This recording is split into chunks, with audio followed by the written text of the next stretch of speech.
Some men commit crimes so terrible that the world demands they face justice, and yet somehow, through money, power, corruption, or sheer luck, they walk free. They shake hands with lawyers, they breathe fresh air, they sleep in their own beds, and they look the rest of the world in the eye as if nothing ever happened. The courts could not hold them, the system could not break them, but something else was waiting.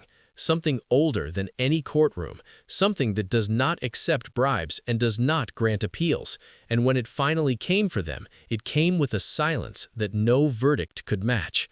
These are the stories of people who escaped justice, but could not escape death, and the haunting question left behind is whether what happened to them was fate, karma, coincidence, or something else entirely that we do not yet have a word for.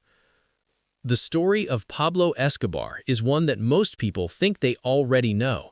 They have seen the television series, they have read the headlines, they know the name, but what most people do not fully feel in their bones is the sheer scale of what this man did and what he was allowed to get away with for so long. Pablo Emilio Escobar Gaviria was born in 1949 in Rio Negro, Colombia, into a modest family, a schoolteacher mother and a farmer father, an ordinary beginning that gave absolutely no indication of the shadow he would one day cast over an entire nation. By his teenage years, he was already involved in petty crime, stealing tombstones, reselling them, running small scams, testing the edges of what he could get away with. And what he discovered early was that in the Colombia of the 1970s, if you were bold enough and ruthless enough, you could get away with almost anything.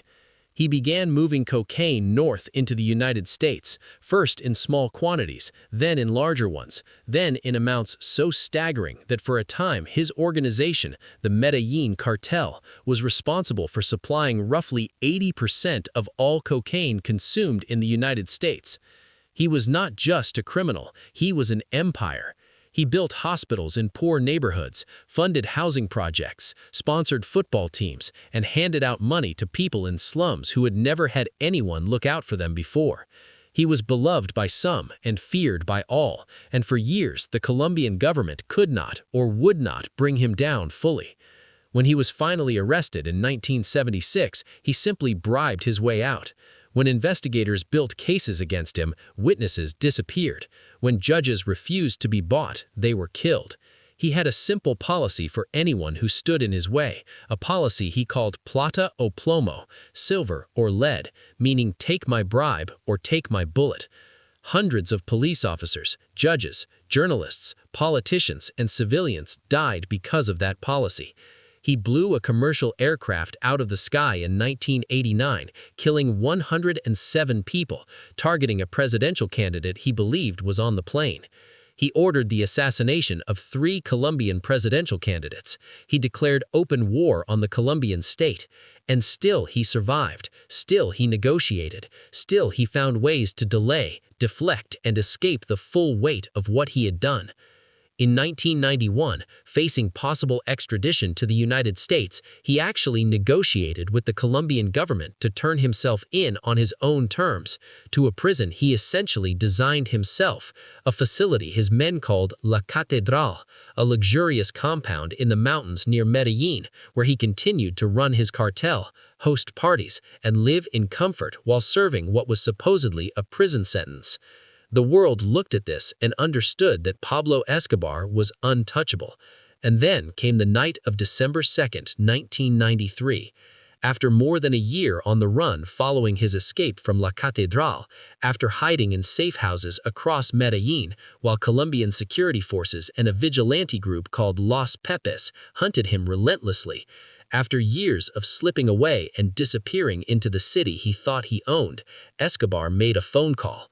He liked to talk to his family. It was something the searchers had counted on. The call was traced, the building was surrounded, there was a gunfight, and Pablo Escobar, the man who had bribed presidents and bombed airplanes and killed thousands and laughed at the concept of justice, was shot dead on a rooftop in a Medellin suburb, barefoot, in jeans, running out of places to run. He was 44 years old. He had spent his entire adult life convinced that he could outrun every consequence. In the end, he could not outrun a single bullet.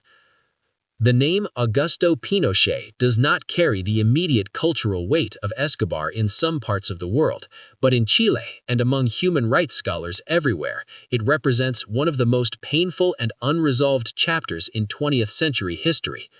Pinochet was a military general who on September 11, 1973, led a coup against the democratically elected socialist president of Chile, Salvador Allende.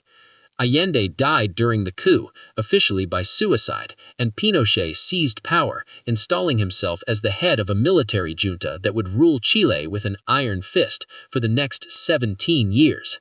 What followed was a systematic program of state terror. People suspected of being leftists, socialists, communists, union organizers, students, teachers, intellectuals, anyone seen as a threat to the new order were rounded up, detained, tortured, and in thousands of cases killed. The haunting term associated with this period is desaparecidos, the disappeared. Somewhere between 3,000 and possibly more people were killed or made to vanish by Pinochet's regime, their bodies dumped in the ocean, buried in mass graves, dissolved in lime, erased as if they had never existed. Tens of thousands more were tortured in detention centers, hundreds of thousands went into exile, and for decades Pinochet faced almost no legal consequence. He ruled until 1990, when he agreed to a managed transition to democracy, but retained his position as commander of the army, and later became a senator for life, a position that gave him legal immunity. He moved between Chile and international circles with relative ease, regarded by some in the West as a controversial but ultimately stabilizing figure who had prevented communist takeover. He cultivated relationships with powerful people, he gave interviews, he lived comfortably. Then came the night of October 19, 1998. Pinochet traveled to London for back surgery. A Spanish judge named Baltasar Garzón, who had been building cases related to the torture and disappearance of Spanish citizens during the Pinochet years, issued an international arrest warrant. British authorities detained Pinochet in his London hospital room, and for the first time in his life, this man who had made thousands of people disappear was himself held in a room he could not leave. The legal battle that followed was watched by the entire world. Human rights organizations rejoiced. Survivors of his regime wept with disbelief that this day had come. For 16 months, Pinochet was under house arrest in London while courts debated his fate. It seemed like justice might actually arrive, but it did not. In March 2000, British Home Secretary Jack Straw ruled that Pinochet was unfit to stand trial due to his deteriorating health, and he was allowed to fly back to Chile.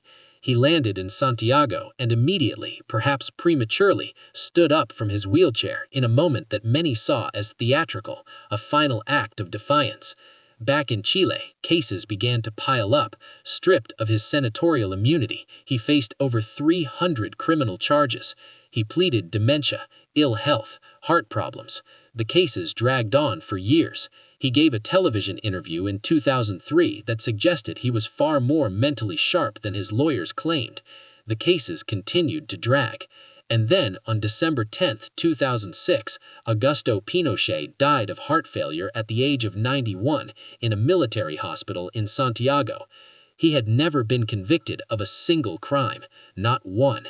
The families of the disappeared did not get their day in court. The survivors did not see him sentenced. He slipped out of reach one final time, this time into death, and the grief left behind was not just for the people he had killed, but for the justice that never came, the accounting that the world was never given.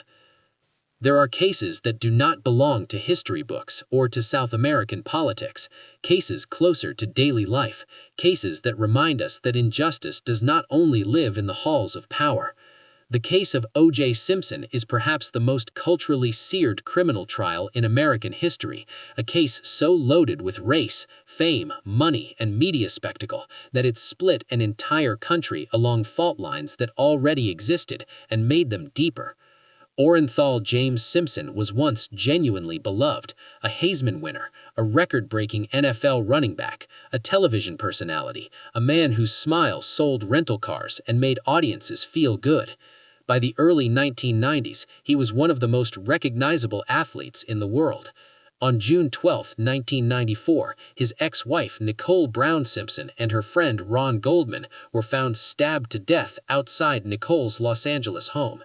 The investigation quickly focused on O.J. Simpson. A trail of physical evidence, blood at the crime scene, blood in his car, blood on a glove found at his estate, seemed to point directly at him. He was charged with 2 counts of murder. What followed was a trial that consumed the American public for over a year, a courtroom spectacle of extraordinary lawyers, contested evidence, accusations of police racism, a famously ill-fitting glove, and a verdict that on October 3, 1995, stunned half the country and relieved the other half when the jury returned after less than 4 hours of deliberation with a verdict of not guilty on both counts. The Goldman and Brown families were